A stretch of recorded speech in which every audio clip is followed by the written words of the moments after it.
السلام عليكم ورحمة الله وبركاته. بعد اجتماع القمة اللي حصل في الرياض أول امبارح بين وزير خارجية روسيا وأمريكا، وطبعا أمريكا قالت إن زيلينسكي ما يحضرش الاجتماع ولا الناتو يحضر الاجتماع، يعني الدولة اللي هي علشانها الموضوع ما تحضرش الاجتماع، ولا الدول، مجموعة الدول اللي هي الناتو، اللي هي كانت بتساعد بالخبرات وبتساعد بالمخابرات وبتساعد بالأسلحة وبتساعد بالجنود وبتساعد بكل حاجة إن هي تبقى موجودة.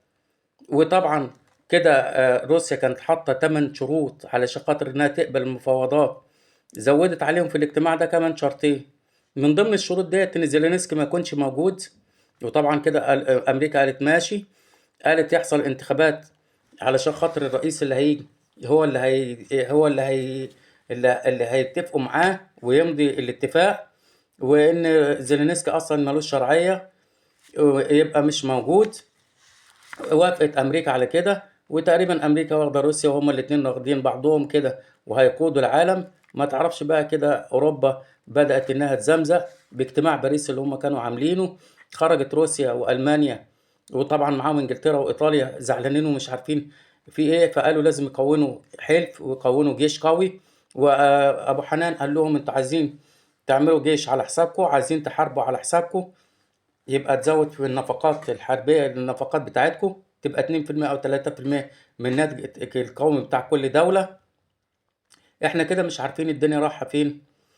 الحروب اللي جاية ديت مش هتبقى حروب بعساكر، وإنما إزاي إن أنا آخد مقدرات البلاد وآخد الخير بتاعها.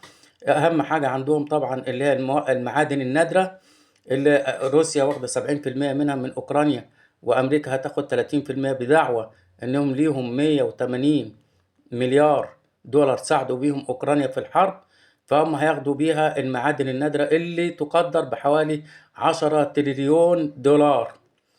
يبقى كده هم احتلوهم احتلال ناعم، يفضلوا ياخدوا من الأرض ديت، خير الأرض دي طول عمرهم ببلاش. هم اللي وزوهم وهم اللي قالوا لهم يحاربوا، ويجي في الآخر يقول لك لا أنت اللي عليك تتحمل النفقات الحرب دي. طب ما أنت اللي قلت لي، أنت اللي قلت لي حارب، أنت اللي ورطتني. كده زيلينسكي قاد بلده للخراب وللدمار. طبعا زيلينسكي قال ان ابو حنان بيتكلم بدون معلومات، رد عليه وزير الخارجية بتاع امريكا وقال له احترم نفسك وما تتكلمش الكلام دوت. وكده واضح ان امريكا وروسيا كده بقوا اتجاه وان هم هيقودوا العالم. ما تعرفش بقى يعني الاتحاد الاوروبي هل هيقوي نفسه ويقوي جيش ويقف قدام امريكا ويبقى هو كمان قطب تاني؟ طيب فين الصين وكوريا الشمالية؟ هل قطب تالت؟ طب الدول الاسلامية هل هتعمل قطب رابع؟ فما تعرفش الدنيا ماشية لايه. لو وصلت لغاية هنا اعمل سبسكرايب وفعل زر الجرس ولايك وكومنت وشير، وما تنسناش بصالح الدعاء. والسلام عليكم ورحمة الله وبركاته.